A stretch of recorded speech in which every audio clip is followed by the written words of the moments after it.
Good morning mga daddy. So today may gagawin tayo sa Forester. It's not a mod but aayusin natin yung handbrake niya. Unfortunately, since luma na tong Forester natin, may times na talagang minsan kahit tinaas mo na yung handbrake, hindi pa rin siya enough para mapigil yung car.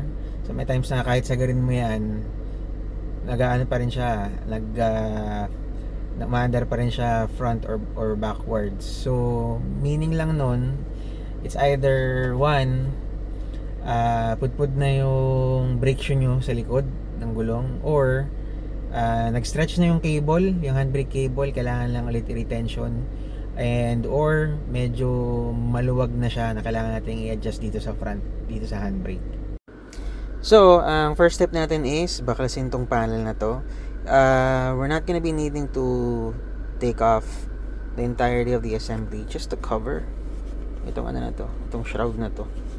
So, pagtanggal niyan guys, medyo mahirap na ipakita sa camera.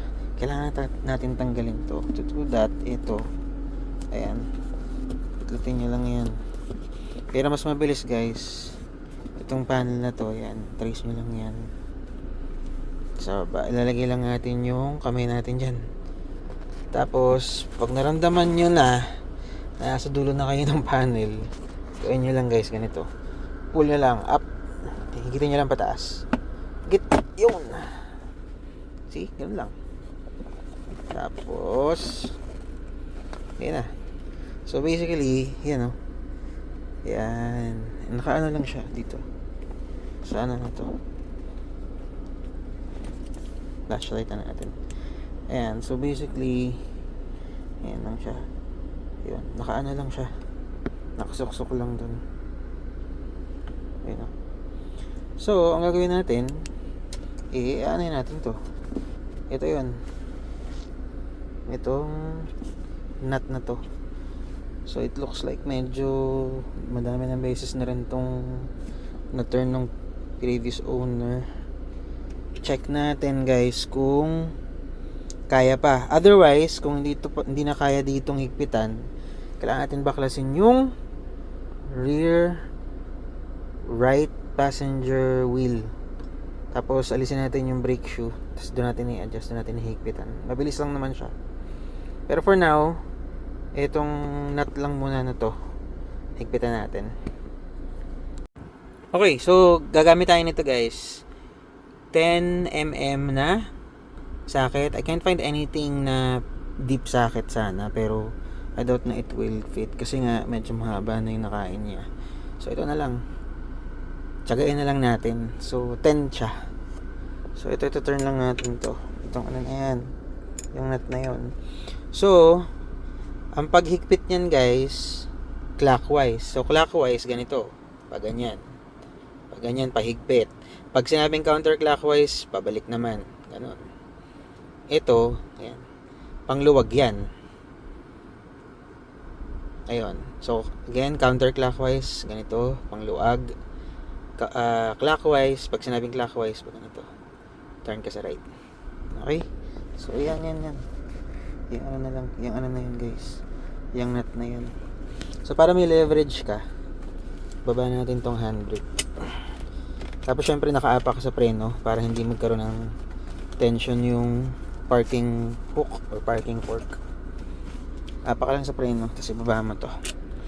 Tapos gamitin mo yung 10. Ganyan mo lang, sungkitin mo lang. Turn mo pa ganun. Pag ganun, clockwise lang para kumigpit.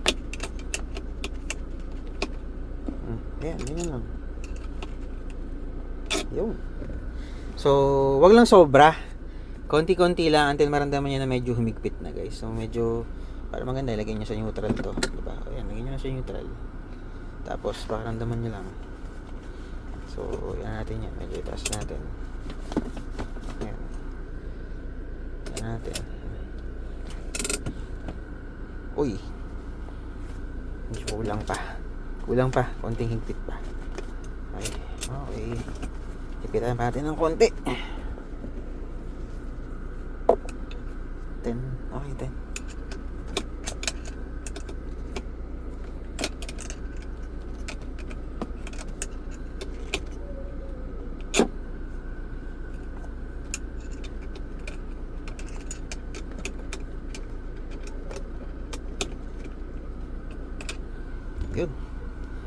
Testingin natin.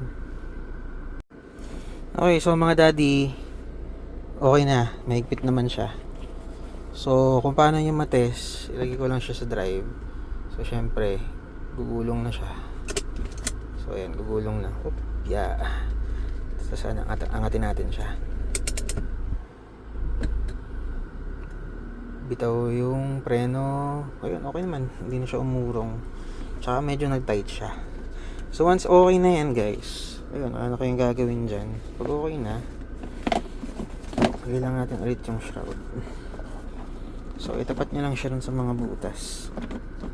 Tapos din lang. Ayan, ganyan. Pam. Pam.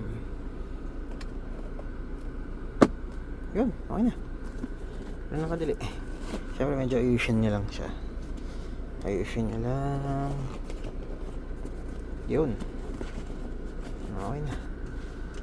Kailangan natin ulit. Ayan. So, 1, 2, 3, 4, 5. So 5 clicks. Ayun, medyo okay na, mahigpit na. Tapos spark.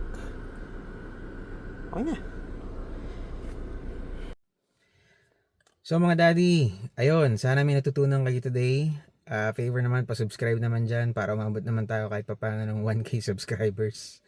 Pag nakatulong sa inyo, may questions kayo, just hit me up, PM mo ko or send me an email. Yun lang, until our next video. Goodbye.